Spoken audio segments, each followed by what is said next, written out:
Ele nasceu no Rio de Janeiro no dia 26 de agosto de 1971. Árbitro de futebol, ex-árbitro FIFA, fuzileiro naval e educador físico. O maestro de hoje é Marcelo de Lima Henrique. Fala, campeão. Satisfação te receber aqui no Maestros da Bola. Tudo bem, meu amigo? Satisfação é minha. Sempre bom falar um pouquinho sobre arbitragem, sobre a vida, sobre futebol. Vamos bater aquele papo aí, tenho certeza que vai ser bacana. Show de bola. Cara, então fala pra gente aí, vamos começar falando da tua história antes de ser árbitro, né? Mas eu queria entender, teu pai foi árbitro também, é isso? Meu pai se formou lá em Mato Grosso do Sul em 1977, foi árbitro e rodou por algumas federações aí do Brasil, Mato Grosso do Sul, Brasília, Rio de Janeiro, muito tempo, e a minha história na arbitragem começou por influência do meu pai, sim, né? Eu lembro bem pequenininho indo para jogos com ele, então foi por influência dele, sim. João Henrique Neto? José Henrique Neto. José Henrique Neto. Piauiense José Henrique Neto. Pois é, cara, tu estava falando que tem uma história de alguma forma ligada ao Nordeste, né? Teu pai, teu sogro, se não me engano, né? Tem uma história do Nordeste aí, né? O meu pai ele é piauiense e o pai do meu pai é paraibano, minha avó pernambucana, e o meu sogro é cearense, sim. Então eu tô meio perdido lá no Rio de Janeiro, mas a família, a raiz é toda aqui do Nordeste. Beleza. Como é que começou o teu interesse assim pela arbitragem, além da influência do teu pai, lógico? Na realidade, eu joguei futebol desde muito cedo, né? 10, 11 anos de idade, fui para o América, fui ser goleiro do América do Rio de Janeiro. Depois joguei no Bangu, Operário de Mato Grosso do Sul, comercial, quando eu morei lá, voltei para o Bangu e entrei para Marinha, entrei para ser fuzileiro naval, só que meu pai, desde que eu entrei, eu com 17, 18 anos, já falava para eu fazer o curso de árbitro, porque eu via muitos jogos com ele, ia nos jogos com ele, só que eu não queria ser árbitro. Eu falava, não, porque eu queria jogar bola, mas aí eu não estava mais no campo como goleiro, entrei para ser fuzileiro, até que um dia ele me pegou pelo braço e me levou para fazer matrícula. E assim se deu, ele me levou para fazer a matrícula, não tinha dinheiro para pagar o curso, era um curso muito caro no Rio de Janeiro, ganhei uma bolsa de 50%, a outra metade também eu não tinha, ele pagou essa outra metade para mim no início, e com um mês no curso lá eu já estava apaixonado pela atividade, né? Porque aquele jovem que queria ser goleiro estava inserido novamente ao campo de jogo, então com um mês eu estava encantado já pela atividade, mas foi pelo meu pai me levar e insistir comigo, né, ali. Cara? Ele queria que você fosse mesmo, né? Isso aí, exatamente. Legal. Cara, interessante, tu falaste que começou 11, 13 anos jogando futebol e até chegou a se profissionalizar, não é isso? Sim, sim. Fala um pouco da tua história como goleiro também, cara. O que acontece, eu morava numa rua, num bairro chamado Ricardo de Albuquerque, no Rio de Janeiro, que tinham 3 amigos que jogavam no América, no Sub-13 do América. Aí a gente jogando naquela peladinha de rua, chegou minha hora de ir pro gol e eu pulava para lá, pulava para cá no asfalto, até que um pai do menino viu, desses amigos lá viu, e falou, Marcelo, eu vou te levar para América, que você é melhor que o goleiro que está lá. Aí me levou, com uma semana no América eu já estava federado e comecei minha trajetória ali no América como goleiro. E aí eu joguei, do América eu fui pro Bangu, Mesquita também, América Mesquita, um clube pequeno do Rio de Janeiro, Bangu, e fui morar em Mato Grosso do Sul e lá eu joguei no Operário e no Comercial e voltei para o Bangu, até jogando, ficando como suplente do Sub-20 profissional na época de ouro do Bangu. Pois é, interessante. Fala sobre isso. O Bangu, que é um clube tradicional, perdeu um pouco da sua força, mas na década de 80, em especial, 90, tem uma história interessante, né? Fala pra gente aí. O Bangu, nessa época... Era Castor já. Isso, eu cheguei lá em 85, 86, 87, até 88. O Bangu, ele era a terceira força do Rio de Janeiro. Era Flamengo, Vasco, Bangu. A época estava financeiramente à frente de vários clubes lá. E o doutor Castor cuidava do profissional apenas. E o Carlinho Maracanã, que era uma outra figura conhecida do Rio de Janeiro, ex-presidente da Portela, ele cuidava da base. E ali eu fiz grandes amigos, conheci o Gilmar, que era um goleiro, na época que era do Palmeiras, fui para o Bangu, Palmieri era um goleiro grandão que tinha, 2 metros e tal, e o Wagner, campeão brasileiro pelo Botafogo em 85, estava vindo do Bom Sucesso para o Bangu, antes de Botafogo eu conheci o Wagner ali também. Então o Bangu era uma força muito grande do futebol carioca e era muito bacana. Os jogadores emergentes, a maioria queriam ir para o Bangu, porque pagava bem. Interessante. E essa força, claro, oriunda muito do Castor, Jogo do Bicho, Escola de Samba e tal.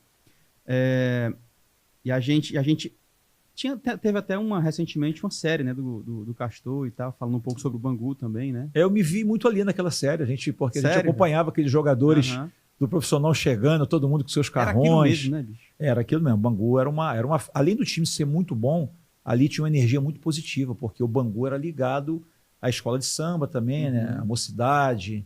E a galera ali sempre estava naquela. E eu ali novinho, 17, 18 anos, olhando aquilo tudo ali, encantado com futebol e via o Bangu nessa grande festa ali. Então, eu vi esse documentário agora do Dr. Castor, vi grandes companheiros ali, mais velhos, é claro, que a gente passava como ídolos, né? E a gente teve um déjà vu, né? Revivendo aquela situação ali, foi muito bacana. Sensacional. Ano passado eu conversei com o Mauro Galvão e ele falou, cara, que aquele ambiente ali era sensacional. Era um sentimento de amizade total, um negócio muito bacana. Claro que quando o Castor queria cobrar, ele cobrava de verdade, mas o ambiente no Bangu era muito massa. Aí você falando, via a série, eu relembrei bons momentos, amizades e tal. Então, pelo que eu percebo, ouvindo as pessoas falar e também assistindo lá o documentário, a série eu percebo que é muito isso, né? Quase que uma família ali no Bangu, apesar dos pesares, quase que uma família e os atletas querendo jogar e aceitando as orientações e tal, muito legal. Continua falando da tua trajetória como atleta, né? A gente parou no Bangu porque é um episódio, um capítulo muito evidente, mas continua falando aí depois do Bangu. E depois eu entrei para a Marinha, fui ser fuzileiro naval e eu logo em seguida fui ser goleiro da seleção das Forças Armadas e disputei alguns campeonatos mundiais. A Força Armada ela tem umas competições muito particulares. Eu até agora, esses dias vendo o jogo do Egito, que é o maior campeão da Copa Africana, acho que é isso, de nações, e o Egito é a maior força no futebol militar. A geografia do futebol militar é diferente, que os maiores campeões são Egito, Argélia, Omã, Bahrein. Por quê? Porque nesses países todas as pessoas são militares, e os caras jogam pela seleção principal, jogam pela seleção militar, e assim eu fui seguindo a minha carreira como goleiro ainda pela Marinha, pelos fuzileiros, até o Mundial na Alemanha. Eu com 34 anos, eu disputei o Mundial na Alemanha, militar, pela seleção brasileira. Inclusive, os árbitros que foram apitar lá foi o Márcio Rezende de Freitas, que foi um árbitro mundialista, e o Ednilson Corona, que era um assistente de São Paulo, mundialista também. Então, um futebol militar muito, muito forte. E eu cheguei a jogar um ano, eu como militar, eu joguei a 2ª divisão do Rio de Janeiro como goleiro pelo um time, eu não lembro se era Colombo ou Colômbia, esse time nem existe mais no Rio de Janeiro, e fiz uns jogos lá pelo Colômbia, na 2ª divisão profissional do Rio de Janeiro, sendo militar já. Então, foi uma passagem bacana, mas... E com 34 anos eu encerrei a minha trajetória mais por conta de lesão, e já era árbitro, aí não conseguia dividir a arbitragem com ser goleiro, e lesões também no punho, no braço. Eu falei, tá na hora do velhinho se aposentar dos campos ali como goleiro. Você citou alguns nomes, Palmieri, Wagner... Quem eram os teus contemporâneos ali? Não só de equipe, mas naquela época lá que você jogava e tal. Fala um pouco dos nomes. No Botafogo tinha o Djair, né? Jair, sim. Marcelinho Carioca, no Flamengo, Nélio do Flamengo. Sim. O Flamengo tinha uma geração de ouro ali, Nélio, Marcelinho Carioca. Djalminha, Júnior Baiano. Djalminha. O Júnior Baiano não lembro, não sei se ele chegou ali depois, mas o Flamengo, mas o time campeão carioca daquele ano foi o Botafogo. Inclusive ele ganhou juvenil. Ele ganhou da gente do Mesquita com gol de falta do Djair e Marechal Hermes. Eu era goleiro do Mesquita nessa época, sub-15 ou 17, eu não lembro direito. A gente tinha um time muito bom. E era essa galera, a galera de 71 que a gente falava. Era uma geração que deu muitos grandes jogadores aí. Legal, tá bom. E aí, 34 anos, decide parar de jogar futebol, né? Já estava apitando, não estava conseguindo conciliar. E aí, como foi que de fato entrou nessa carreira do apito aí, arbitragem? O que acontece? Eu fiz o curso em 95, era muito novo, tinha 24 anos e comecei a arbitrar em todas as várzeas e ligas do Rio de Janeiro, Liga de Nova Iguaçu, Campeonato da Praia. Na Praia tem um campeonato muito bom de 11, que jogava Júnior Negão, Benjamin, Nenê, Magal, Júnior Capacete, o Maestro Júnior. Não é o beach soccer. Não. É de 11 Quem mesmo. é carioca sabe que o beach soccer é uma ramificação Mas o futebol de praia do Rio de Janeiro é o de 11, que tem 11. Copacabana, tem 3 ou 4 campos ali de 11. Linha da grande área imaginária, linha da pequena área imaginária, meio de campo imaginária. E tu apitava isso, macho? Eu apitei 5 anos ali. Ali é a verdadeira escola, é a maior escola do Rio de Janeiro. Até que eu apitei uma final ali e eu falei, opa, chega, é hora de eu apitar. Falei, chega, porque eu estava muito conhecido já na praia e já estava apitando profissional na TV. E a minha carreira começou lá, então, nas ligas, na praia, e fiz toda a base no Rio de Janeiro, sub-13, 15, 17. Até que em 2002 eu fui alçado à CBF, fiz o primeiro jogo profissional em 2001, Bangu em Madureira. Fui alçado à CBF, e só que eu ainda era muito no oba-oba, eu não encarava a arbitragem como realmente uma atividade de alto nível. Aí foi a partir de 2002, 2003, que eu comecei a pensar na arbitragem como uma atividade de alto nível, a me dedicar mais. Foi eu já com 31, 32 anos, eu via que eu tinha que me dedicar mais à arbitragem, não podendo dividir como goleiro da Força Armada, porque o treinamento era diário, o treinamento da arbitragem também. Eu decidi focar um pouquinho mais na arbitragem, e aí a carreira começou a dar uma deslanchada. Lembra da tua estreia, não? O meu profissional, na minha estreia no Rio de Janeiro, foi Madureira e Bangu, 2-1 em Conselheiro Galvão. Até já contei essa história. Antes da minha estreia, o meu carro estava parado numa rua lá no centro da cidade do Rio, e o Rio de Janeiro choveu, como tem essas chuvas agora, e alagou. Eu fui chamado em casa, um amigo que morava perto lá conheci. Marcelo, teu carro está boiando. Eu cheguei lá, Sério? Eu tive que segurar meu carro, assim, um golzinho que eu tinha boiando na Lapa. E aí passei a manhã toda secando o carro, tentando fazer o carro pegar para poder ir para Madureira apitar minha estreia no profissional. Não consegui, o carro não pegava. Tive que ir de ônibus ou de táxi, eu não lembro. Mas o jogo deu tudo certo, foi muito bacana. Essa foi a minha estreia no Carioca. E a minha estreia, depois eu estreiei na CBF, Série A, em 2007. Eu apitei São Paulo e Goiás. Em 2007 foi a minha estreia. São Paulo vindo de bicampeonato brasileiro, acho que é isso. Ou tri, não lembro, mas sei que bi foi. E eu estreiei na primeira rodada do Brasileirão 2007, apitando São Paulo e Goiás. Cara, tu falou que passou na várzea e tal, futebol de praia, Série A.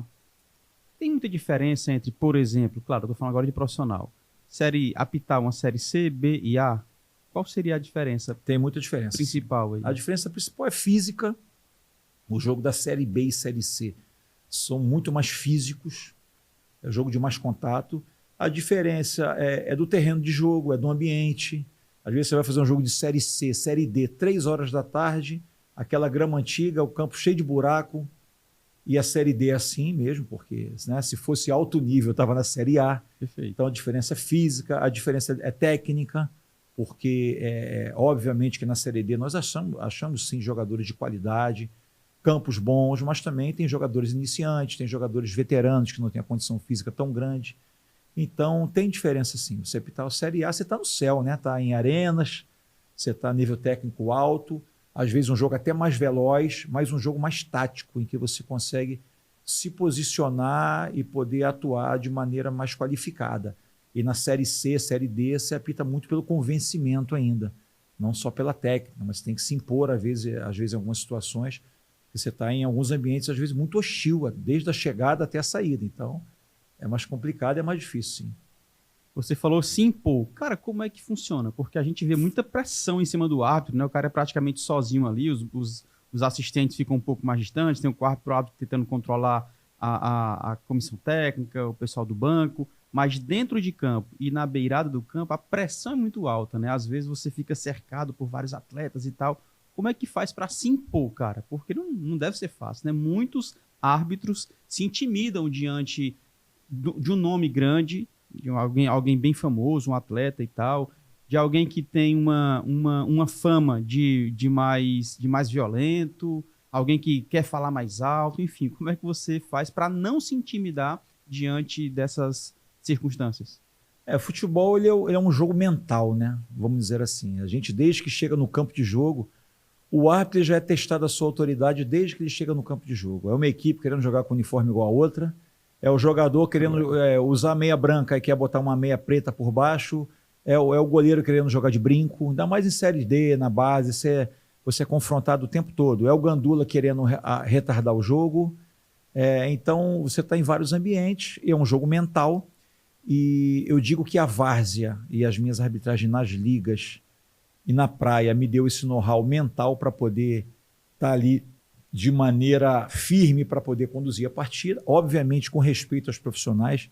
A gente sabe que ali tem pessoas, chefes de família, que querem ganhar o seu sustento, mas a gente vive num país em que a cultura da enganação e da burla ainda é presente nos esportes. A gente vê jogador aí que faz gol impedido de mão e agradece a Deus ainda. E o jogador, às vezes, ele joga num ano, ele está com um companheiro, no outro ano ele está dando soco na cara desse cara que jogou com ele ano passado. Tá dando chute na canela. Então a ética ela não é enraizada na nossa sociedade latina, vamos dizer assim. Então você tem que ter um preparo mental muito forte, sim, para você poder estar naquela arena totalmente hostil em alguns locais, não são todos, obviamente, mas sabendo que são 22 dentro de campo querendo enganar um árbitro. Essa é a cultura latina e você tem que ter esse preparo, sim. Ah, Marcelo, esse preparo se dá como? Eu fui preparado, foi na madeirada, lá na várzea, nas ligas, mas hoje nós temos aí psicólogos esportistas, né, que trabalham com arbitragem também, que conseguem fazer vários preparos aí científicos com essa galera. Eu tenho aprendido muito com eles aí, mas eu e a minha geração, a gente foi preparado, foi nas arenas mesmo. Na marra, né, cara? Na marra, na brabeza. Cara, em 2008, tu chegaste à FIFA, né? Foi 2008 a 2014, uma temporada interessante aí. Fala pra gente dessa tua passagem na FIFA, dos momentos marcantes, dos momentos difíceis, enfim, fala um pouco dessa tua passagem como árbitro FIFA. Como eu sou um árbitro que eu vim de liga, vim da várzea, eu nunca me encantei, nunca fui encantado e nem tive como meta ser árbitro FIFA. Eu sempre pensei degrau por degrau. Eu tinha um sonho, eu era da várzea, eu tinha um sonho de apitar profissional. Aí quando eu cheguei no profissional, eu quero apitar Série A do Carioca. Aí depois Série B do Brasileiro. Então eu sempre fui assim, só que eu sempre fui muito preparado, eu sempre me preparei para os momentos, porque eu sabia que alguma coisa de boa podia acontecer, porque eu vinha tentando plantar o correto para poder colher o correto. E eu fui convidado para um teste físico da FIFA. Eu tinha acabado de sair de um jogo Avaí e Criciúma na Série B. Meu telefone tocou com o diretor. Marcelo, eu sabia que tinha surgido, a FIFA tinha implementado um novo teste físico e que muitos árbitros tinham dificuldades nesse teste físico, porque antigamente era apenas o teste do Cooper, 2.700 metros em 12 minutos. O cara treinava uma semana, ele fazia 2.700, o cara que fazia alguma atividade física, e a FIFA implementou um outro teste físico muito mais severo, e eu tinha consciência que muitos colegas não conseguiam nessa época, e eu sempre tive muito preparado, até que esse diretor me ligou: Marcelo, você passa no novo teste físico da FIFA? Passo. Então, segunda-feira, lá em São Paulo, você vai fazer o teste físico da FIFA. Isso era um sábado, e aí chegou uma passagem aérea para mim domingo, cheguei segunda-feira lá na pista, praticamente a galera estava aquecendo, e eu fui para o teste físico, e desses 10 árbitros FIFA que estavam fazendo teste físico, 5 foram reprovados, e dos 10 aspirantes, entre aspas, que não tinha quadro de aspirantes, mas os 10 novatos que foram levados ali, 5 também foram reprovados. E, de repente, quando eu acordei, eu era árbitro FIFA. Aí teve um reteste, eles não foram... pelo meu físico, eu tinha 6 jogos de Série A. Eu tenho até uma passagem interessante, o Gaciba, eu fazendo reserva para o Leonardo Gaciba, lá em São Januário, ele falou: parabéns, guri, estou sabendo que você vai ser árbitro FIFA aí, né? Quantos jogos você tem de Série A? Eu falei: eu tenho 6. Ele falou: caramba, para eu entrar na FIFA eu tive que fazer 50 jogos na Série A. Caramba. Eu falei: você deu azar, cara, eu só fiz 6. E em 2007 eu cheguei a 11 jogos, eu fui árbitro FIFA com 11 jogos. Então, foi uma oportunidade que surgiu na nova avaliação física. Eu estava pronto fisicamente, obviamente que tecnicamente eu não estava pronto ainda para ser árbitro FIFA, só que eu vim em todo o preparo ali dessa minha várzea da Liga de Jogos no Rio de Janeiro, e entrei para o quadro da FIFA em 2008, e ali eu vi uma grande chance de agarrar aquela oportunidade de ser um árbitro internacional, e fiz grandes jogos, sim, fiz muitos jogos marcantes, eliminatória, Sul-Americana, semifinal de Libertadores, Santos e Corinthians, no ano que o Corinthians foi campeão mundial, eu fiz na Vila Belmiro, um carioca apitando na semifinal Libertadores de 2 times paulistas, para mim foi um grande feito. E jogos de eliminatória, Uruguai, Argentina, Peru e Equador, e vários jogos sul-americanos, Libertadores. Então, acho que foi uma carreira maior do que eu imaginava para mim. Ah, Marcelo, mas você não foi na Copa do Mundo. Você nunca sonhou com a Copa do Mundo? Não, eu nunca sonhei com a Copa do Mundo. Porque eu sempre fui pé no chão. Ah, mas você não queria ir para a Copa do Mundo? Queria estar indo para a Copa do Mundo até hoje. Mas porque eu sempre eu vi minha carreira como degrau, e chegou uma hora que eu senti que aquele objetivo, para a idade que eu estava na FIFA, era um objetivo inalcançável, porque eu já estava numa certa idade na FIFA e era inalcançável, e a gente já vinha com grandes árbitros indo para a Copa do Mundo, como o Simon, que foi para 3 Copas do Mundo. Então, mas eu fui muito feliz o tempo que eu tive na FIFA. Foi uma passagem muito bacana e pude colher bons frutos. Cara, você falou que tem o Sandro Meira-Hit, o próprio Simon, né? Mas eles têm um tempo para parar. Eles pararam. E você continuou e continua até agora, né? Tem um limite. A FIFA eu sei que tem. CBF também. Mas para o árbitro em si, as federações e tal, tem um limite de idade. Explica para a gente como é que funciona isso. Até 2016, o limite universal, vamos dizer assim, no mundo era 45 anos.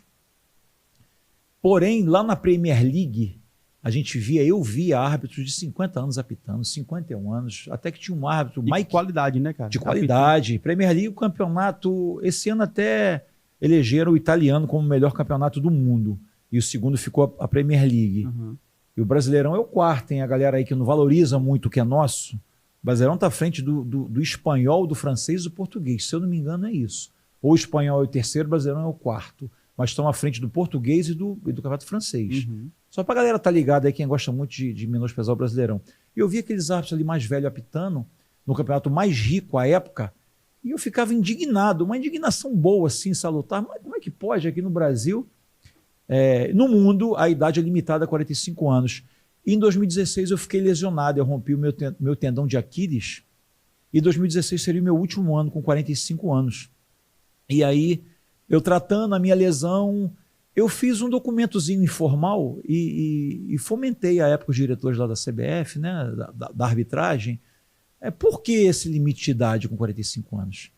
E aí, inclusive, eu voltei a apitar em 2016, que eu estava lesionado um longo período, e apitei no finalzinho do ano, só que aí minha carreira encerrou. Eu recebi até uma medalha. Eu apitei Santa Cruz e Gama, acho que foi, e a Associação de Árbitros me deu uma medalha. Só que eu mandei aquele documento, falei com o diretor, até que o documento chegou a resposta, indeferido, a idade não vai aumentar. E eu fiz um documentozinho como expectativa de vida, que tinha aumentado, o treinamento melhorou. Lá na Premier League nós tínhamos árbitros mais velhos apitando e tal. Não em causa própria, mas cientificamente comprovado que tudo isso era fato, né? Porém, falando que eu queria continuar apitando. Lógico. Porque às vezes a gente tem que se manifestar o que a gente quer. Eu queria continuar apitando e mostrei dentro de campo, depois da minha lesão, que ainda poderia continuar apitando. Foi indeferido, só que chegou antes do Natal, eu recebi a notícia desse diretor da Comissão Nacional, Marcelo, aumentamos a idade para 50 anos. Aí eu vibrei, aí continuei apitando mais um pouquinho, e até que 2019 ou 20, o Leonardo Gaciba entrou para ser nosso diretor também, eu falava, Gaciba, tem que acabar com a limite de idade. E o Gaciba também, lá com a comissão, resolveu ampliar o limite para 55 anos de idade, né? E hoje tem um limite na CBF de 55 anos de idade, porém tem algumas federações que lidam com isso de maneira...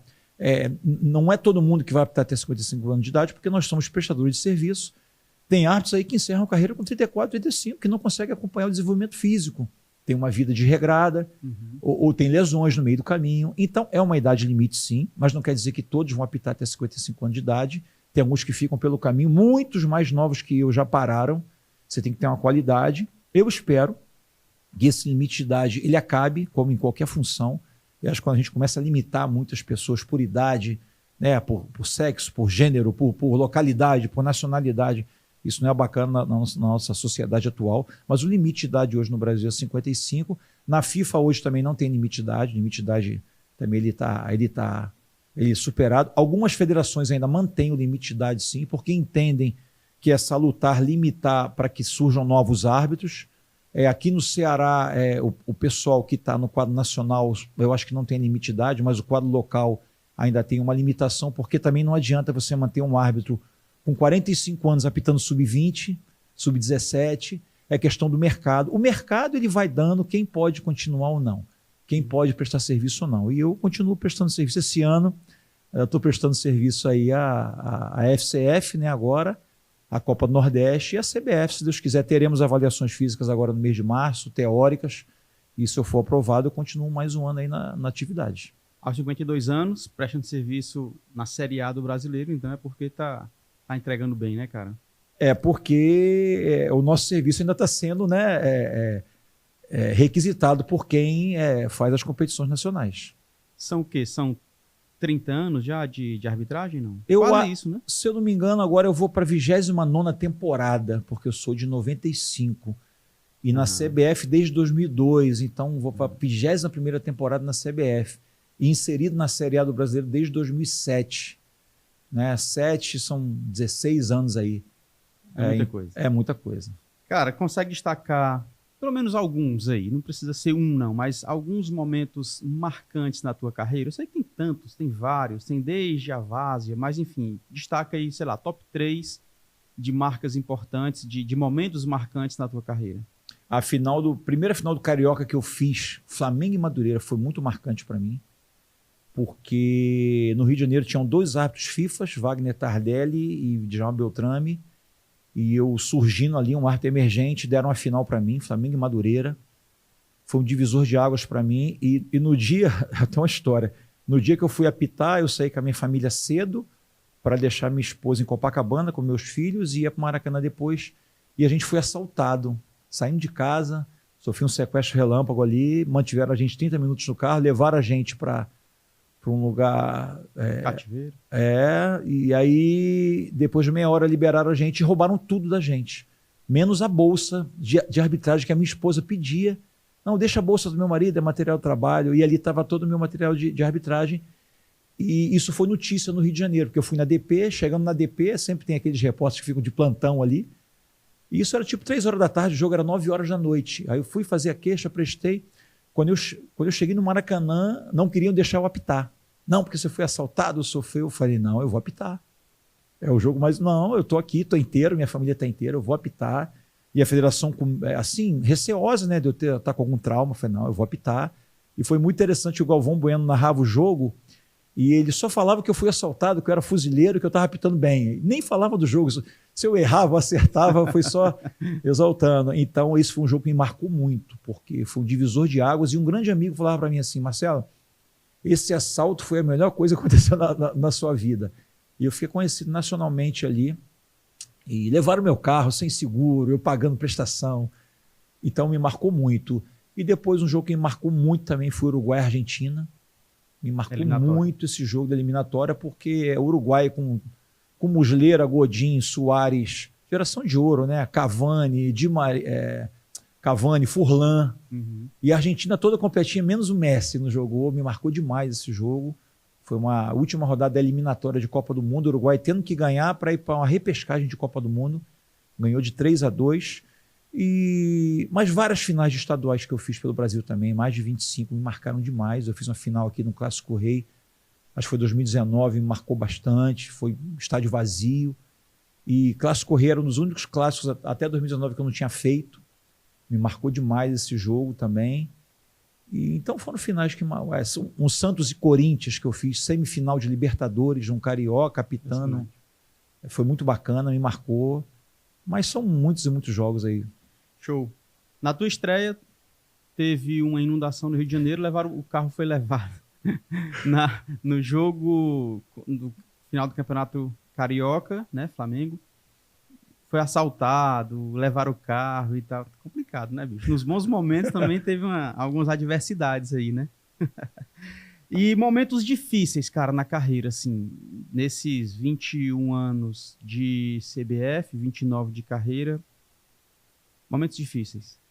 A gente passa por muitos momentos difíceis. Lá no início de carreira, é importante falar, a gente apita muito e não recebe a taxa de você ir para jogo e lá no passado, isso não acontece mais, mas de você ir com dinheiro contado da passagem. Eu lembro bem um jogo lá no interior do Rio, não vou nem falar o time, mas contra o Flamengo, de sub-17, eu com o dinheiro da passagem para ir, para voltar e para tomar Coca-Cola, e o meu companheiro, que foi apitar o sub-15, só tinha o dinheiro da passagem de ida, chegou lá, não pagaram a gente, o menino não tinha dinheiro, a gente teve que...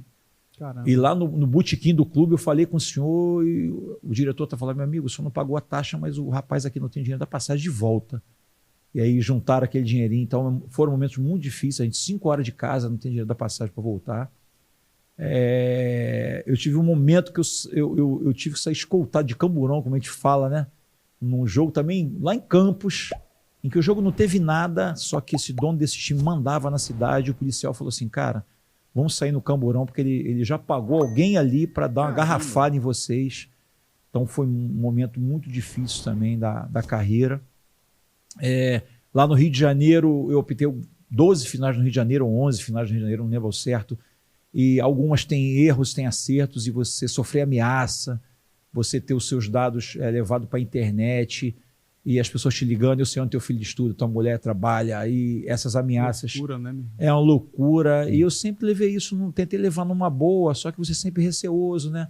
Aí você... No Rio de Janeiro, o Rio de Janeiro ele respira futebol, porque tem 4 gigantes, numa cidade espremida entre o mar e a montanha. E aí você faz um clássico lá, se você errar um lateral, você passa um mês, vai no mercado, e as pessoas elas não têm muita educação.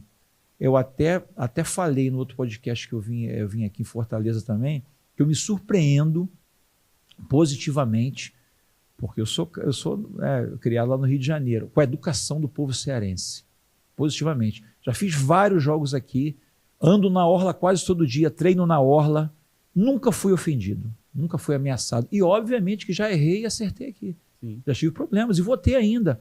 Às vezes vem um torcedor, poxa, macho, eles falam assim, né? Aquele jogo ali, mas nunca com ofensa, nunca com... Então, isso é um ponto muito positivo. Não quer dizer que não tenha, não, porque pode ter alguém perdido aí, mal educado. Mas a educação aqui, a galera vê o futebol aqui um pouco mais diferente, muito mais leve. E no Rio de Janeiro, em São Paulo também a coisa é muito mais pesada. Então, os momentos mais difíceis que eu passei foram momentos de ameaças, que a gente sofre, sim, que eu não dou visibilidade na internet, nunca foi uma delegacia, porque eu encaro esses caras ali como, vamos dizer, como lixo humano, uma pessoa que ameaça a outra na rede social, de matar a tua família. Isso acontece muito, é quase que uma rotina na vida do árbitro que quer ter uma rede social. O WhatsApp, as pessoas descobrem o teu WhatsApp, te ameaçam. Então, acho que são os momentos mais tristes da carreira, porque você está ali para fazer o melhor. Então, isso não é bom. Perfeito. Tem um ponto, cara, do VAR. A gente está acompanhando pela TV, e aí tem um lance de VAR, depois a gente tem acesso aos áudios. Cara, é uma confusão louca. É um falando, um gritando, o outro. Aí tem o jogador que fala, vaza o áudio do jogador reclamando isso, aquilo. Como é que vocês se entendem, pelo amor de Deus? Que não dá não, cara. São muitas vozes, são muitos gritos. Como é que funciona isso lá para vocês, enquanto árbitro, dentro de campo? A questão toda, penso eu que por isso que demorou um pouco do áudio das revisões serem publicadas. Na Copa do Mundo, a FIFA ela não publica os áudios nem os vídeos do VAR. Por quê? Porque não é aquilo que a gente ouve no campo. Opa, quando chega ali, quando é publicado, todo mundo ouve o áudio do pessoal da cabine. Na cabine são 3 pessoas que estão, o VAR, o VAR 1 e a VAR 2. E aquela comunicação que tem prévia ali, ela só é externada para o campo quando o VAR aperta um botão vermelho que tem ali. Marcelo, aqui o João, sugiro revisão, possível penal. Aí ele fechou. E obviamente que nesse momento os outros estão calados. Isso. Só um falando ali. Estão calados, tem uma comunicação, tem uma linha de comunicação direta, como se nós estivéssemos aqui, a gente com um ponto, o diretor está para você, pergunta isso, aquilo, outro, tal. Então, quando tem uma prioridade de comunicação, os outros estão calados. Só entra na comunicação tipo o assistente. Marcelo, ok, vai lá, o bandeirinha, ok, Marcelo, vai lá checar o impedimento, mas VAR, dá uma olhada aí também que tem um possível impedimento prévio. E quando vai para o ar, as comunicações estão todas juntas. É do pessoal da cabine, né? Gente, espera aí, Marcelo, aguarde checando o possível impedimento. Aí fica o VAR e o AVAR ali, ó, possível impedimento, traça a linha, bota mais para cá, mais para lá. E essa comunicação toda vai para o ar, ela não é filtrada. E aí, por quê? Porque tem que dar publicidade. Se é para dar publicidade, vamos dar publicidade de maneira fidedigna. Não pode editar essa publicidade. Então, a impressão que vai, que é uma grande confusão. Uhum. Mas como a comunicação ela é prioritária para um, prioritária para outro, para a gente ali não é tão tumultuada assim, é uma comunicação mais tranquila, mas obviamente que não é fácil.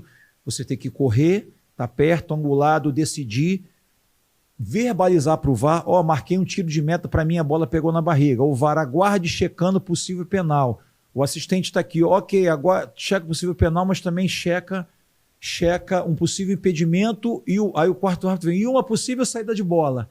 E o jogador está reclamando no seu ouvido, o goleiro quer jogar, o cara da TV fala, o árbitro está demorando. Então, por isso que hoje os profissionais que estão trabalhando com VAR são profissionais que se qualificaram para estar ali. Né? Então, não é o Marcelo de Lima hoje, que tem 52 anos, que ele apita, que ele tem um nome lá atrás. É porque o árbitro hoje antigo, o cara que é formado lá atrás, ele conseguiu estar inserido na nova tecnologia. Muitos mais jovens e até melhores árbitros em campo não conseguiram estar inseridos nesse novo advento VAR, que é uma ferramenta nova, vale ressaltar. Eu sei que a gente quer excelência o tempo todo, mas o VAR está no Brasil, ele está no mundo há 5 anos. Então, é uma ferramenta muito nova. O futebol é centenário.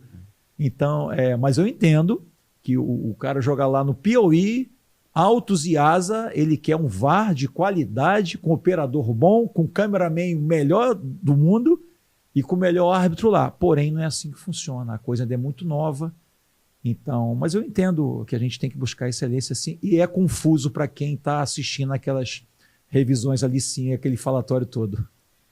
Legal, rapaz. E aí, depois de uma certa experiência, Marcelo de Lima Henrique aparece no Ceará, Federação Cearense de Futebol. Como foi que você chegou até aqui, cara?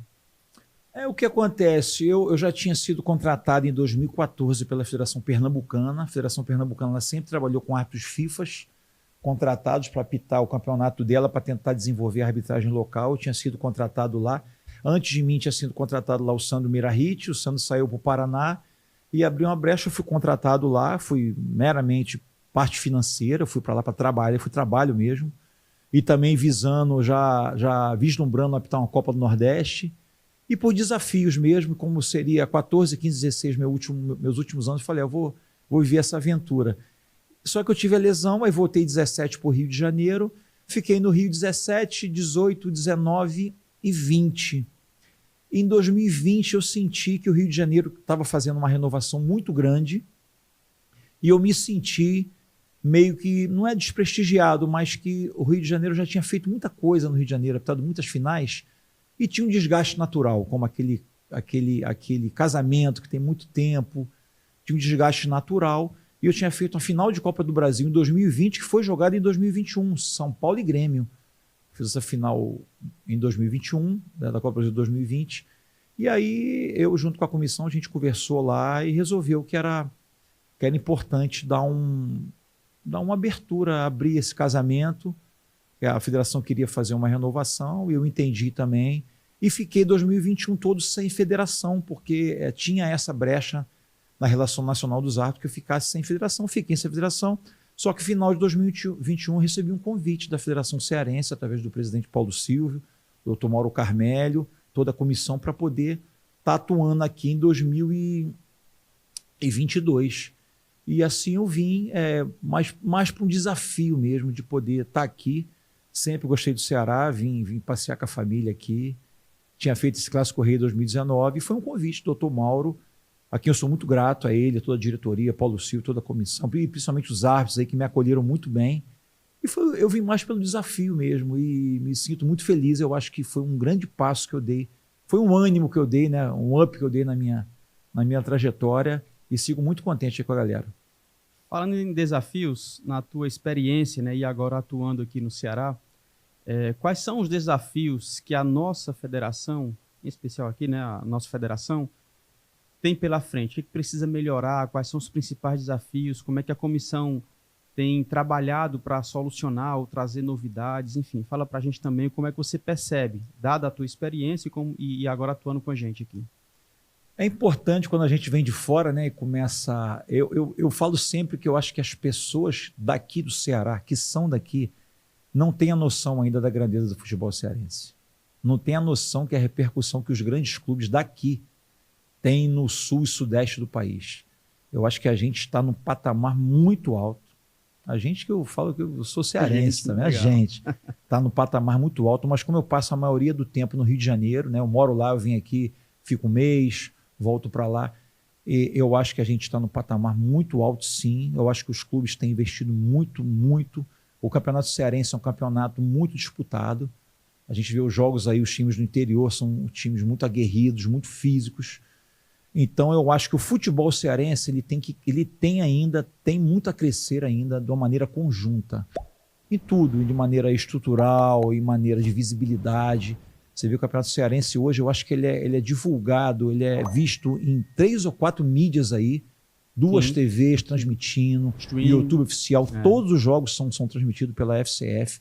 Então, uma audiência absurda. Viu, absurda. Eu estava assistindo agora Caucaia e Barbalha, tinha 6 mil pessoas simultâneas vendo Caucaia e Barbalha. Eu vi agora há pouco tempo, semana passada, um jogo do Carioca, pequenos lá, estavam com 3.400 assistindo. Podem pesquisar. Campeonato Carioca, tá? O segundo maior do Brasil. Então eu acho que a gente está de maneira, o campeonato está muito grandioso, a federação vem fazendo um trabalho muito bacana, mas eu acho que o crescimento tem que ser, o futebol tem que ser pensado num todo. Não adianta os gigantes do Ceará, os clubes gigantes crescerem e deixar o pequeno de lado e a arbitragem de lado, e a comissão de arbitragem vem tentando fazer um trabalho de renovação muito grande. A gente na pré-temporada desse ano, o Paulo Silva, ele cobrou muito, a gente tem que acompanhar o que a Comissão Nacional quer, principalmente na parte física e técnica. A gente, lá atrás, a arbitragem ficou um pouco estagnada e o Paulo Silva vem tentando puxar a galera para cima. Temos o Nailton Oliveira aí, que é um cara fisicamente, tecnicamente, um assistente que está hoje no pré-olímpico e tenta puxar para cima. Quando eu estou aqui, a gente tenta puxar para cima e tem que puxar para cima para a gente colher frutos, porque a gente ficar estagnado, não, eu estou aqui no Ceará, eu não vou ser visto lá, vai ser visto sim, tudo hoje é visto. Então acho que o trabalho está sendo feito, um trabalho de renovação muito profundo, em que o Paulo Silva com a sua comissão está tentando colocar em prática, e quem for junto desse trabalho vai colher frutos. E quem ficar estagnado vai ficar engatinhando. Mas é um trabalho que tem que ser de todos. Eu acho que o Estado do futebol do Ceará tem que valorizar mais a arbitragem daqui, porque são pessoas trabalhadoras que estão buscando um lugar ao sol. Agora, se os clubes olharem só para si, a imprensa olhar só para si, não, a arbitragem daqui não presta, vamos ser assim, a gente vai sempre buscar olhar para a grama do vizinho, aí o futebol não vai crescer como um todo. Aí a gente vai ficar cada vez mais se apequenando. É como se tivesse uma final de campeonato. Não, eu não quero a transmissão daqui, eu quero que traga um narrador de fora, porque lá o cara tem a voz mais bonita. A gente não vai crescer, a gente tem que tentar crescer junto para poder ter um futebol mais forte e olhar para o futebol daqui como o pessoal do Sul e do Sudeste está olhando um futebol bem grandioso. Eu acho que falta isso ainda aqui. Perfeito. Talvez lá estejam valorizando mais nosso esporte, nosso futebol, do que nós próprios aqui, né? A gente mesmo, na verdade. Cara, uma curiosidade, os árbitros são avaliados após as partidas? Como é que se dá essa avaliação de desempenho deles?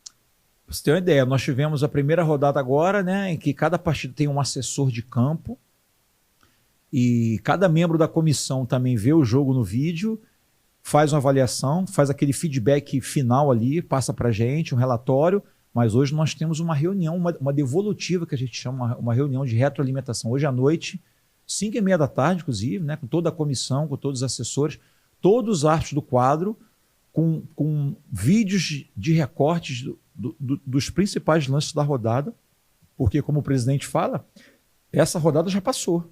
A gente tem que pegar essa retroalimentação para a próxima rodada, que já é final de semana, sexta-feira se inicia, então a gente é avaliado o tempo todo. E quem estiver abaixo dá uma treinada a mais, quem estiver acima é exaltado e é dado como exemplo para poder, porque o futebol ele é muito dinâmico e a gente sempre tem essas avaliações de feedback e a Federação Cearense faz isso sempre. Agora temos online, consegue recortar vídeo, tem plataformas aí, então a gente está... E é assim que a Comissão Nacional faz. A FIFA faz assim, a CBF faz assim e a Cearense faz assim. Então a gente não está devendo nada em relação ao que a Comissão Nacional faz com os árbitros do Brasileirão de Série A também, é da mesma maneira. Legal. Eu estava acompanhando o podcast Na Cara do Gol, meu amigo Hugo do Vale, um abraço para o Hugo, já até mandou mensagem aqui para a gente. E eu vi com o LC Galeto, eu vi lá uma informação de que você atingiu 1000 jogos, cara. Apitando 1000 jogos, é isso? E aí, cara, essa marca aí? Eu nunca fui de contar muito os meus jogos, não. Só que lá em São Paulo nós temos até um ex-diretor nosso da Senaf, Sérgio Correia, ele sempre teve essas estatísticas E eu consegui, junto com ele, a gente juntou. Quando eu vi, ele me comunicou que faltavam 5 jogos para completar 1.000. E eu completei 1.000 jogos, foi até no Bahia e Grêmio. 2-1 Grêmio. Foi muito bacana, até porque os clubes lá não sabiam.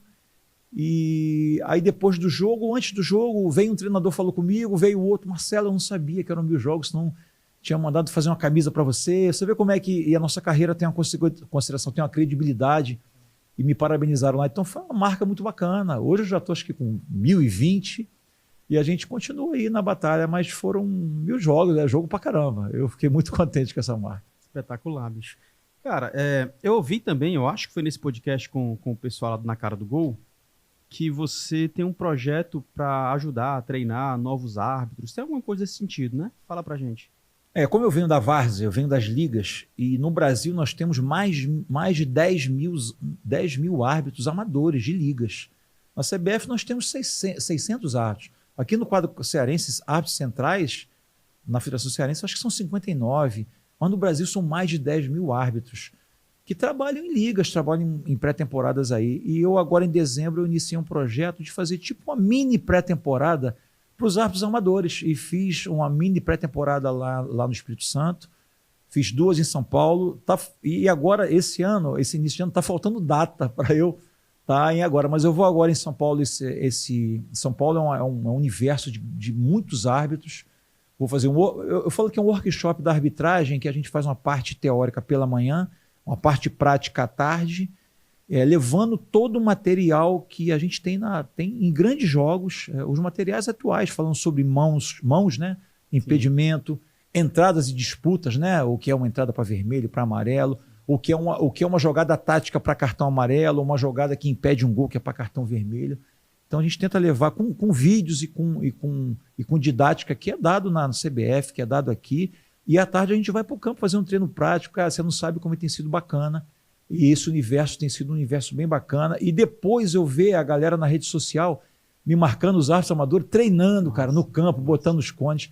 Então acho que é um universo muito grande. Inclusive eu tive até uma demanda aqui no Ceará da galera querendo que eu vá no interior aqui. E a gente vai fazer esse trabalho aí, algumas prefeituras procurando, porque são pessoas que estarão nos campeonatos das cidades apitando, e o pessoal da várzea que é um árbitro de qualidade também. Então a gente está iniciando aí essa pré-temporada dos árbitros amadores aí. Eu acho que é uma parada bacana. Espetacular, bicho. Legal demais a iniciativa. Cara, a gente vai entrar agora no quadro Bate Pronto, onde eu falo uma frase, uma palavra, faço uma pergunta e você responde com o que vem no seu coração, de bate pronto. Podemos começar? Vamos. Show de bola. Bate Pronto com Marcelo de Lima Henrique, roda a vinheta. Mais um Bate Pronto, Marcelo de Lima Henrique. Vamos começar, parceiro? Vamos. Qual o teu ídolo no esporte? Ídolo no esporte? Cara, eu tenho muitos, cara. Muitos mesmo. Mas eu vi um documentário do Michael Jordan, né? Nem no esporte, mas na vida, assim. Gigante. Eu vi quem não assistiu o documentário dele, é bacana. As lições que ele traz ali sobre persistência, sobre excelência. Eu falo muito para a galera sobre excelência. E ele sempre cobrou dos companheiros e do time excelência. E era o cara que mais treinava, era o cara que era exemplo. Obviamente com defeitos, mas o Michael Jordan. Michael Jordan. Um árbitro que te influenciou? Um árbitro que me influenciou muito foi José Roberto Reit. Incompreendido por muitos, mas pela coragem. Se eu vou falar sobre técnica, eu vou no Simon. Se eu for falar sobre o conjunto da obra, Márcio Rezende. Se eu for falar sobre imbuído fisicamente, Sandro Meirahit. Mas pela coragem, porque eu comecei lá na época que tinha que ser corajoso, e o Reit era muito corajoso. José Roberto Reit. José Roberto Reit. Uma pessoa a quem você deve gratidão. Você olha para a tua carreira e fala, cara, essa pessoa aqui é especial e é fundamental na minha história. Minha esposa. Minha esposa, quem eu amo muito, gratidão, porque se não fosse ela, meu amigo, ela tinha parado há muito tempo. Tem que aceitar muita coisa, né, cara? Muita coisa, muitos dias fora. Estou aqui já 15 dias fora. E várias viagens, e várias renúncias, vários aniversários que a gente não pode ir, e muita coisa. Venho lá da luta e estamos juntos nessa batalha aí. Clássico rei do futebol cearense. Um dos maiores clássicos do Brasil. Do Brasil. Eu tinha uma tristeza que eu não tinha apitado o Clássico Rei. Em 2019 eu realizei esse sonho. O Castelão é mágico, as duas torcidas ali é mágico. É um dos estádios mais difíceis para apitar. Muitos não sabem disso, porque ele é abafado. Abafado demais. E você fazer um jogão ali, com aquela atmosfera ali, é difícil. Mas é um baita clássico. Eu boto o Clássico Rei ali no top 5 de clássicos do Brasil, junto com o Grenal, junto com o Flamengo e Vasco, Corinthians e Palmeiras e Bavi, vamos dizer assim. São os clássicos que eu mais gosto de apitar. Legal. Se você pudesse mudar alguma coisa na tua carreira, faria algo diferente? Se eu pudesse mudar, eu teria lá atrás ter começado a treinar com mais excelência para arbitragem mais novo. Eu já comecei a treinar com excelência com 32 anos, 33.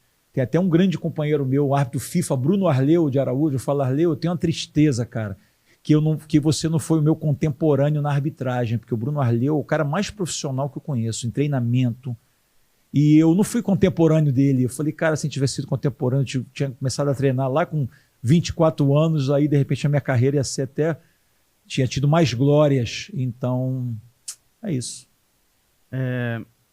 Alguma decepção, assim, a maior decepção, tipo, cara, eu não precisava ter passado por isso, não precisavam ter me tratado dessa forma, uma decepção dos bastidores ou dentro de campo, enfim. Eu tive eu saí da FIFA em 2014 e não foi tão triste para mim, mas a maior tristeza que eu tive na arbitragem foi quando eu saí da FERJ, porque a FERJ era minha família, a Federação de Futebol do Rio de Janeiro era minha família. E eu saí dali, eu não queria sair. Foi um dos dias mais... Foi um dia mais triste, para mim. Foi uma decepção eu ter saído dali. Porém, hoje eu vejo que foi muito importante. Engraçado, né, a coisa. Eu ter saído dali, foi muito bom para mim ter saído dali. Foi o dia mais triste quando eu saí, mas hoje foi excelente eu ter saído dali. É interessante, né, essas coisas. Só veio para o Ceará porque saiu de lá, né? Exatamente. Estava saindo e já... E de repente eu nem estava apitando mais. E eu ganhei uma nova vida aqui. Como é que é a vida, né? A gente fica triste num dia, no outro dia você está compreendendo os desígnios de Deus, né? É interessante. Aquilo que você falou, talvez estivesse na FERJ, né? Ainda estivesse na FERJ hoje, mas apitando apitando... Não estaria mais apitando, não, já teria encerrado. Porque eu não ia da Série A apitar a base ou ser árbitro local. Não ia ter encerrado. Aí precisou sair para poder continuar ter um renovo, vamos dizer assim. Massa. Algum momento que você gostaria de reviver na tua carreira? Se pudesse reviver aquele Uruguai-Argentina mágico, aquele estádio centenário ali lotado, toda a atmosfera, eliminatória de Copa do Mundo. Se eu pudesse reviver aquilo ali, mas eu lembro com muitos detalhes. Foi um dia massa, como fala aqui, foi muito bacana, cara. Cara, tu só pode ter isso em memória, lógico, né? Centenário, lotado, aí Soares, Uruguai, Argentina, né, irmão? Um dos maiores clássicos do mundo, um negócio espetacular. Imagino a experiência, né, cara? Muito bacana, muito bacana. Infelizmente não teve Messi, né, que você falou? Não teve, ele estava lesionado, não foi para esse jogo. Mas o restante lá, enfim, é Uruguai e Argentina, né, bicho? Exatamente. É Uruguai e Argentina. Um sonho, cara, 52 anos de idade, quase 30 de carreira na arbitragem, fuzileiro naval na reserva, já foi goleiro profissional, ainda sonha? Sonho, tenho sonho. Eu sonho... Nos campos hoje eu tenho poucos sonhos. Apitar tal jogo, tem pouquíssimo, eu já apitei quase tudo por aí. Eu só não fiz um clássico que foi Corinthians e Palmeiras, nunca fiz esse clássico, o único no Brasil. Os outros eu fiz todos e algumas vezes. Mas um sonho que eu tenho é poder devolver a arbitragem que ela me deu, desenvolvendo os árbitros. Não me vejo trabalhando em formação, pegar o cara lá, mas me vejo em tentar desenvolver a arbitragem. Quem tem muito para desenvolver no lado humano, e nós estamos precisando de pessoas que desenvolvam mais o lado humano da arbitragem. Eu sonho ainda desenvolver, entender por que o árbitro não está atingindo o seu máximo. E é triste quando a gente vê potenciais desperdiçados pelo caminho. Eu fico triste quando eu vejo pessoas com teto ainda sem limite e são desperdiçados ali, às vezes por falta de oportunidade ou por falta de desenvolvimento mesmo, de treinamento, de pessoas que peguem ali. Então eu sonho ainda em um dia ser captado pela arbitragem para poder desenvolver. Se não for em grandes entidades, vai ser na minha cidade. E eu tenho uma grande alegria, até queria compartilhar aqui, que na minha cidade eu criei um grupo lá com 9 árbitros, fazendo esse treinamento, tipo, tem um grupo lá com 9 árbitros, e desses 9, da minha cidade, que é uma cidade muito pobre, onde eu moro no Rio de Janeiro, desses 9, 6 são árbitros CBF, 2 foram ano passado e 4 irão esse ano. Então, sensacional. Eu já consegui desenvolver 6 árbitros dos 9 que treinavam comigo. Então, acho que dá para a gente desenvolver, porque tem muita coisa para crescer aí. Sensacional, sensacional. Parabéns e claro, já é a realização de um sonho, né? O início de uma realização. É o né? início. Para finalizar, cara, o que família representa para Marcelo de Lima Henrique?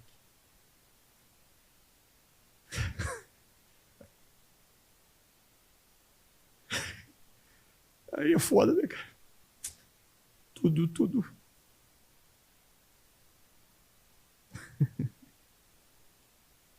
Filhos, esposa, pais.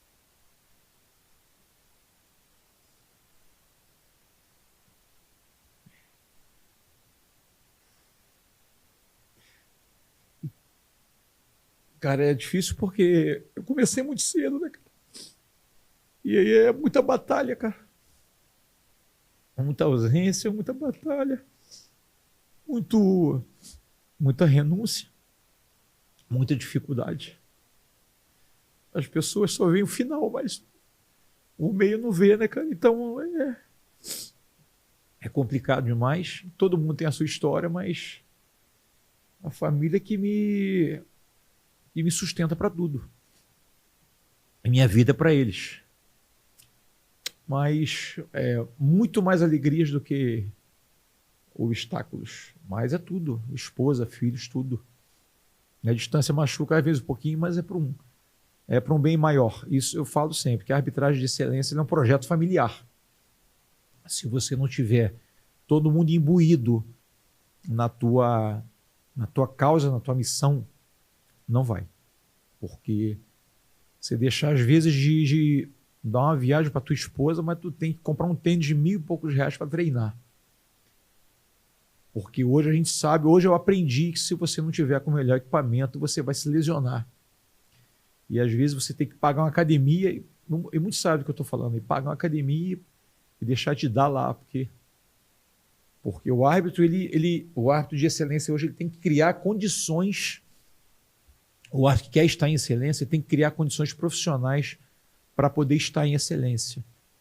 E você ainda, apesar da confederação e das federações darem muito para a gente ainda carece de muita condição de excelência para trabalhar. Eu até comentei ontem com o Paulo Silva, eu tenho treinado aqui muito na orla ali. Eu falei, cara, tenho sentido muitas dores, porque eu tenho corrido no asfalto. E lá na minha cidade eu sou treino em pista em gramado. Mas como aqui eu ainda não conheço muita gente, então, condições melhores. E a família, por você ter que criar condições melhores, às vezes você deixa um pouco de lado em algumas situações. Mas a família é tudo, cara. A família é a base. Perfeito, cara. Perfeito. Abriu o coração, né? A gente vai finalizar o nosso programa na TV Câmara Fortaleza, mas eu queria os acréscimos com Marcelo de Lima Henrique, alguns minutos, mais de umas 3 perguntas para a rapaziada que está no YouTube. Pode ser? Claro, bora. Então valeu, meu parceiro. Eu vou finalizar aqui na TV e a gente continua mais alguns minutinhos.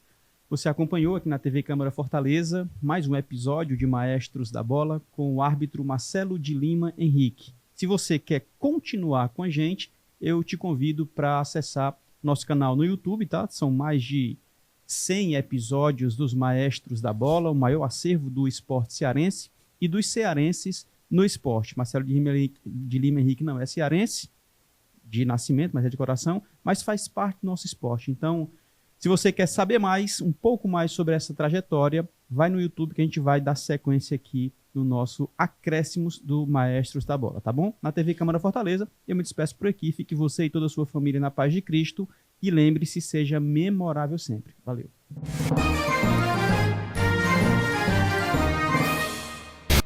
Fala, rapaziada do YouTube, estamos com Acréscimos com Marcelo de Lima Henrique, tá? Mas antes, deixa eu te convidar, se inscreve no canal e curte essa live, mais esse momento aqui do Maestros da Bola, beleza? Cara, vamos lá, aproveitar mais alguns minutos aqui. Tem alguma situação, cara, que você percebeu, ou um técnico, ou um jogador, de forma surpreendente, algo assim, clamoroso, né? Que existiu falta de conhecimento da regra, tipo, ele faz uma situação lá, louca, inusitada, surpreendente, e que demonstra falta total de conhecimento da regra? Eu fiz um jogo, durante a pandemia, as substituições mudaram, né, de 3 para 5, Isso. Só que ela só pode ser feita em 3 atos. Isso, 3 paradas, né? 3 paradas. E eu apitei um campeonato em que tinha uma parada para hidratação. Só que e aí o treinador ele fez uma substituição no primeiro tempo, né? Um ato, ele fez 2 no segundo tempo e com 25 minutos, 2 paradas. Ou seja, ele trocou 4 jogadores já em 3 paradas. Uma no primeiro e 2 paradas no segundo tempo. E aí depois teve uma parada para hidratação. E ele queria trocar o 5º jogador de qualquer maneira.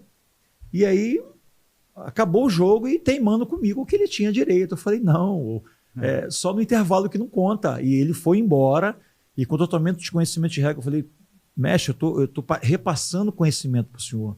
Não pode. E ele foi bravo comigo, insistindo e em total desconhecimento de regra. E tinha jogadores que sabiam disso e até que meio que riram dele.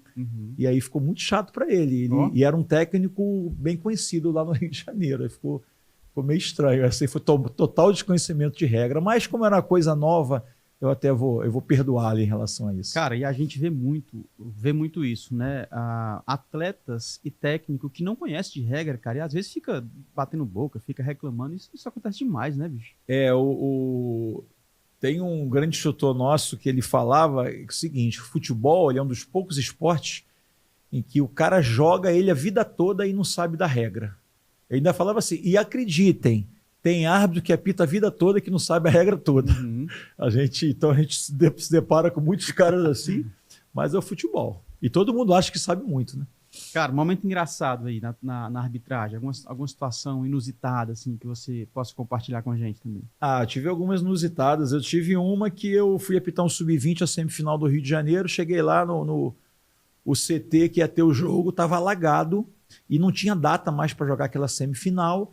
E aí o presidente do clube falou, o campo aqui do lado, um estádio que tinha perto lá, tá marcado e não tá alagado não, vamos para lá, tem um ônibus aqui, eu boto todo mundo dentro do ônibus e vamos. Eu falei, vamos. Eu transferi o jogo, mas isso lá no passado, 98. Sério, cara? Eu transferi o jogo, foi eu e as 2 equipes, porque eu queria receber a minha graninha, a minha taxa. Se eu não desse o jogo, eu não ia receber. Transferi o jogo, cheguei lá, dei o jogo. No outro dia, cheguei na federação. No mesmo dia, esse jogo foi de manhã, cheguei na federação para entregar a súmula. O meu diretor estava lá, naquela época não tinha internet, 90 e pouquinho. Aí meu diretor, Daniel Pomeroy, e aí, Marcelo, como é que foi o jogo? Falei, Daniel, foi muito bem, só tem um detalhe. Eu mudei o jogo de local. Como assim? Aí eu contei para ele. Ele, rapaz, resolveu o problema, tudo beleza. Essa foi uma situação muito inusitada, que hoje em dia isso é impensável, né? Não. Alguém alterar o jogo, mas eu fiz isso lá atrás. Isso foi o jogo Isso foi o jogo do torneio Otávio Pinto Guimarães, no Rio de Janeiro, Nova Iguaçu e Duque Caxiense. Até lembro os times. Foi muito interessante isso daí, cara. Foi maravilhoso isso aí. Cara, só pra gente finalizar, né? A gente agradece a turma que tá com a gente no canal do YouTube, agradece também a tua participação sempre. Mas eu conversei aqui com alguns árbitros de futebol. Conversei com Michele Safatli, conversei com Darcildo Mourão, conversei com Paulo Silvio, conversei agora com você, conversei com Evaldo Wellington Marrom, futsal. Acho que foi. Acho que foram esses. A gente valoriza também a arbitragem, a gente traz a turma da arbitragem, não só do futebol, a gente também traz outras modalidades e a gente vê essa versatilidade. Mas para ti, cara, para ti. E aí, claro, que Marcelo de Lima Henrique é pauta em algumas dessas conversas. Foi pauta com o Paulo Silvio, ele exaltou a tua participação, exaltou a tua importância vindo para cá, e também com o Darcílio Mourão. Já o Darcílio Mourão entende diferente, entende que a tua vinda, embora a tua história seja muito impressionante, não foi tão positivo, até porque, na visão do Darcílio Mourão, inibiu ou diminuiu a participação de outros árbitros locais. Aí eu quero ouvir de você, qual a tua importância para a Federação Cearense de Futebol e Futebol Cearense? É difícil a gente falar da sua própria importância, quase que impossível para mim. Eu sempre falo o seguinte, não adianta palavras. Eu acho que a importância do Marcelo, minha, né, falar em terceira pessoa, é o exemplo que eu tento dar, que eu tento passar. É o exemplo de sempre estar imbuído nos treinamentos, tentando tratar todo mundo da melhor maneira possível, desde o mais novo assistente, árbitro, ao Dr. Mauro Carmelli, que eu tenho muito respeito e gratidão. Eu acho que o maior exemplo é você tentar ser excelente, fazer as coisas com excelência. Aí cada um tem a sua opinião, respeito a opinião de todos. Eu penso que a escala do Rafael Claus é dele, a do Daronco é dele, a do Marcelo é dele. E quando a arbitragem ela cresce num todo, é como se estivesse numa emissora de TV, né? Quem não queria contar com o Galvão Bueno? O Galvão Bueno vai inibir o Antero? As pessoas têm medo de protagonistas por quê? Eu queria que na Federação Cearense aqui chegasse o Daronco e o Klaus comigo. Aqui. Eu queria. Eu acho que cresce todo mundo junto. Eu queria que, de repente, aqui, junto com os 2 gigantes que tem aqui, mais 2 gigantes, um do Sul e um do Sudeste, viesse para cá. Eu queria. Eu acho que quem tem medo de protagonistas é que não pensa grande. Eu já penso o contrário. Eu acho que se a gente conseguir ter mais pessoas com excelências para poder, com o seu exemplo, fazer com que todos cresçam, eu acho que é importante. Mas aí cada um pensa a respeito de todas as opiniões e até desafio a quem possa conversar com quem está junto comigo nas atividades, se eu me faço valer do meu nome ou da minha carreira para alguma coisa. Eu tento cumprir tudo da melhor maneira possível. Nós tivemos teste físico agora dia 11 aí, e eu estava lá no teste físico, não estava no Rio de Janeiro passeando, não vim para cá apitar. Eu vim para cá, quinta-feira teve atividade na Areninha, eu estava lá na atividade. Amanhã vai ter, eu estou lá, eu faço a minha parte. Mas, de repente, algumas pessoas não entendem assim, e eu respeito todas as opiniões. Mas é isso. Show de bola, meu parceiro. Muito obrigado pela tua participação. Camarada que fala fácil demais e tem uma história rica no Rio de Janeiro, Pernambuco, no Ceará, no Brasil como um todo, e também já desfilou nos campos do mundo, servindo a FIFA também, cara. Muito obrigado pela tua participação. Satisfação enorme te receber aqui. É um nome muito importante para o Maestros da Bola e para o futebol cearense. Valeu, cara. Obrigado, prazer meu. Sempre é bom falar sobre futebol, sobre a vida, sobre a arbitragem. Um abraço, muito obrigado. Um abraço a todos. Show de bola. Pessoal, muito obrigado, tá? Mais uma vez eu te convido para se inscrever nesse canal, tá bom? Quero que mais pessoas sejam alcançadas para conhecer a história desses maestros que fazem parte da história do futebol cearense e esses cearenses que também desfilaram mundo afora carregando a nossa bandeira, tá bom?